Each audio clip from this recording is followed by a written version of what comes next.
السلام علیکم ورحمۃ اللہ وبرکاتہ۔ الحمد للہ والصلاة والسلام علی رسول اللہ وبعد۔ محترم معزز سامعین، مثالی مسلمان اس اہم عنوان کے تحت مسلمان اپنے رب کے ساتھ کیسا ہو، کئی ساری باتیں ہم اب تک کے پچھلے ایپیسوڈز میں سنتے آئے ہیں۔ آج 8ویں ایپیسوڈ میں ہم نفل روزوں کے بارے میں جانیں گے ہی نہیں بلکہ عمل بھی کریں گے نا انشاءاللہ۔ جی ہاں، صوم، روزہ یہ ایسی عبادت ہے کہ اللہ رب العالمین نے اس کو رمضان میں ہمارے اوپر فرض کر کے اسلام کے 5 بنیادی ارکان میں سے ایک بنا کر اس کے فائدوں سے جہاں مالا مال ہونے کا ایک بہترین موقع عنایت کیا، تو اب ہم جب اس سے فائدہ اٹھائے ہیں تو اس فائدے کو آگے بھی باقی رکھیں اور زیادہ فائدہ حاصل کرنے کی کوشش کریں نفل روزوں کے ذریعے۔ مثلا عاشورے کا روزہ، عرفہ کا روزہ، اس طرح کے ان روزوں کے ذریعے ہمارے گناہ بخش دیے جاتے ہیں۔ جی ہاں، عرفہ کے روزے کے بارے میں جب آپ صلی اللہ علیہ وسلم سے سوال ہوا تو آپ نے فرمایا یہ عرفہ کا روزہ پچھلے 1 سال اور اگلے 1 سال ٹوٹل 2 سال کے گناہوں کا کفارہ ہوگا۔ مسلم شریف کی روایت ہے۔ کتنا بڑا فائدہ ہے نا۔ جبکہ عاشورے کا روزہ، اس سے متعلق صحیح بخاری اور صحیح مسلم میں ہے، عبداللہ بن عباس رضی اللہ تعالیٰ عنہ فرماتے ہیں کہ صام رسول اللہ صلی اللہ علیہ وسلم عاشورا وامر بصیامہ، آپ صلی اللہ علیہ وسلم نے عاشورے کا روزہ خود بھی رکھا اور صحابہ کو بھی، ہم تمام مسلمانوں کو اس کا حکم دیا۔ مسلم شریف میں ابو قتادہ رضی اللہ تعالی عنہ کی اسی حدیث میں جس میں عرفہ کا ذکر ہے، عرفہ کے روزے کی فضیلت کا ذکر ہے، اسی میں عاشورے کے روزے کے بارے میں جب پوچھا گیا تو آپ صلی اللہ علیہ وسلم نے فرمایا یکفر السنۃ الماضیہ، عاشورے کا روزہ یہ پچھلے 1 سال کے گناہوں کا کفارہ ہوگا۔ دیکھا آپ نے، اس طرح سے ہمارے گناہوں کا کفارہ ہونے کا کتنا آسان اور بہترین موقع ہم چھوڑیں گے نہیں، ضرور اس سے فائدہ اٹھائیں گے، اپنے گناہ بخشوائیں گے۔ البتہ عاشورے کے روزے سے متعلق اتنی بات آپ ذہن میں رکھ لیجئے کہ عاشورے کا مطلب محرم کی 10ویں تاریخ کا روزہ۔ محرم کے 10ویں تاریخ کا روزہ صرف 1 دن رکھنے کے بجائے یہودیوں کی مخالفت کرتے ہوئے، آپ صلی اللہ علیہ وسلم کی سنت کی اقتداء کرتے ہوئے لئن بقیت الی عام قابل لأصومن التاسع، کہ اگر میں اگلے سال زندہ رہا تو 9ویں تاریخ کا بھی روزہ رکھوں گا۔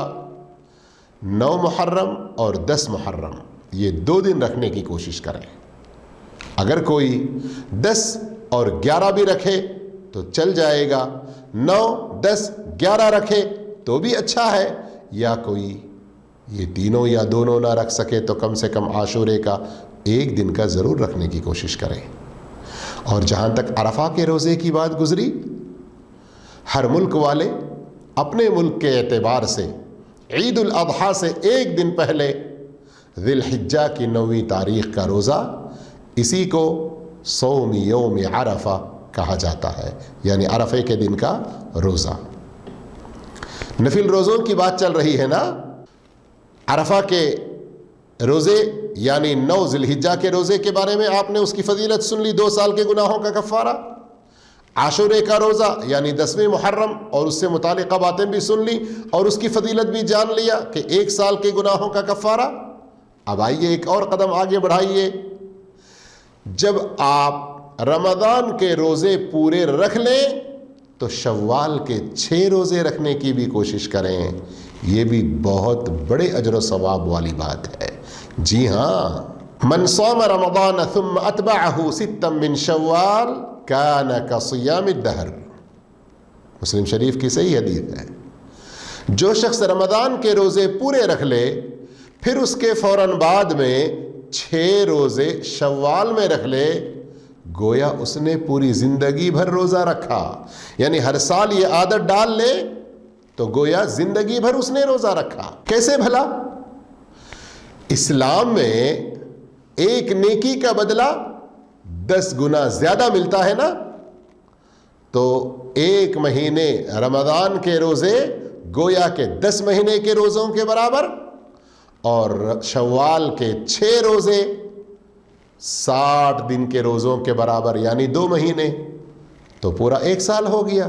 ہر سال اگر آپ نے ایسے کیا تو گویا آپ نے زندگی بھر روزہ رکھا. کتنا آسان اور سستا سودا ہے. کام تو چھوٹا، اجر کتنا بڑا. اللہ اکبر. اسی طرح نفل روزوں میں آپ اگر اس بات کا اہتمام کریں تو بہت اچھا ہے. یہ مستحب ہے کہ ہر مہینے چاند کی تاریخ کے اعتبار سے 3 روزے رکھیں. اس سلسلے میں حضرت ابو ہریرہ رضی اللہ تعالیٰ عنہ کی روایت ہے. وہ فرماتے ہیں اوصانی خلیلی بثلاث، مجھے میرے خلیل بہت ہی گہرے دوست، یعنی نبی کریم صلی اللہ علیہ وسلم کی طرف اشارہ ہے کہ آپ صلی اللہ علیہ وسلم نے 3 چیزوں کی وصیت مجھے فرمائی. کیا کیا ہیں وہ؟ 1 صیام 3 ایام من کل شہر، چاند کے ہر مہینے کے 3 دن کے روزے رکھنا. دوسرا ورکعتی الضحیٰ، چاشت کی نماز کی 2 رکعتیں ادا کرنا. تیسرا وَأَنْ أُوتِرَ قَبْلَ أَنْ أَنَامَ، کہ سونے سے پہلے میں وتر ادا کر لوں.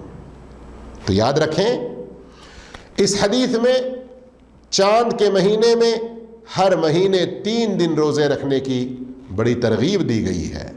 اور جہاں تک وتر کی بات ہے تو اگر کسی آدمی کو رات کے آخری پہر میں اٹھنے کا یقین نہ ہو تو پھر اس کا وتر کی نماز سونے سے پہلے ادا کرنا ہی افضل ہے. اور اگر کوئی جاگ سکتا ہے تو پھر اس کے لیے رات میں ادا کرنا افضل ہے. ابھی جو حدیث ابو ہریرہ رضی اللہ تعالیٰ عنہ کی آپ نے سنی، یہ تو بخاری مسلم کی ہے. ٹھیک اسی مفہوم میں اسی طرح کی وصیت اللہ کے رسول صلی اللہ علیہ وسلم نے ابو ذر رضی اللہ تعالیٰ عنہ کو بھی کی، جس کا ذکر صحیح مسلم میں موجود ہے. عبداللہ بن عمرو بن العاص رضی اللہ تعالیٰ عنہ کی روایت میں اللہ کے رسول صلی اللہ علیہ وسلم نے اس کا یہ فائدہ بتلایا کہ جو ہر مہینے 3 دن کے روزے رکھے گویا اس نے زندگی بھر روزے رکھے. اللہ اکبر. آپ 1 مہینے میں صرف 3 دن کا روزہ رکھتے ہیں، باقی 26 یا 27 دن کھاتے پیتے مزے سے رہتے ہیں، لیکن آپ کو ثواب مل رہا ہے پورے زندگی بھر روزہ رکھنے کا. وہ کیسے؟ ابھی جو آپ نے جانا حساب کہ 1 نیکی یا 1 روزے کا ثواب 10 روزوں کے برابر ملتا ہے، تو گویا 3 دن کے آپ نے روزے رکھے تو گویا پورا 1 مہینہ آپ نے روزہ رکھ لیا. اور ہر مہینے 3 دن کے روزے رکھے تو گویا زندگی بھر آپ نے روزہ رکھا. اللہ اکبر. کیا اللہ رب العالمین کی نوازشیں ہیں.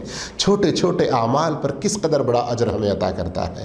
اللہ مجھے آپ کو سب کو ایسے نیک اعمال میں سبقت کرنے کی توفیق عطا فرمائے. آمین. ہر مہینے 3 دن کے روزوں کا ذکر آپ نے سنا تو شاید آپ انتظار کر رہے ہوں گے کہ کن تاریخوں میں یہ روزہ رکھنا ہے. تو جی، اگر آپ یہ روزے چاند کی 13، 14، 15 تاریخوں میں اگر رکھیں تو بہت اچھا ہے، جنہیں ایام بیض کہا جاتا ہے، جس میں چاند مکمل ہوتا ہے. عام طور پر ہم ان کو کیا کہتے ہیں؟ چاندنی راتیں. لیکن اگر کوئی پورے مہینے بھر میں کبھی بھی یہ 3 دن کے روزے رکھ لے 13، 14، 15 کے علاوہ، تو بھی اس سلسلے میں بہت ساری احادیث بطور دلیل موجود ہیں، بالکل جائز ہے. البتہ دوسری حدیثوں کے پیش نظر 13، 14، 15 کے رکھنے کو زیادہ بہتر کہا گیا ہے۔ اس طرح آپ نے روزوں سے متعلق پچھلے ایپیسوڈ میں فرض روزوں کا ذکر سنا، تو آج اس 8ویں ایپیسوڈ میں نفل روزوں کے بارے میں جانا۔ عمل کی کوشش کیجئے، انشاءاللہ اگلے 9ویں حلقے 9ویں ایپیسوڈ میں ایک اور نئی بات کے ساتھ آپ کے سامنے حاضر ہوں گے۔ تب تک کے لیے اجازت، والسلام علیکم ورحمۃ اللہ وبرکاتہ۔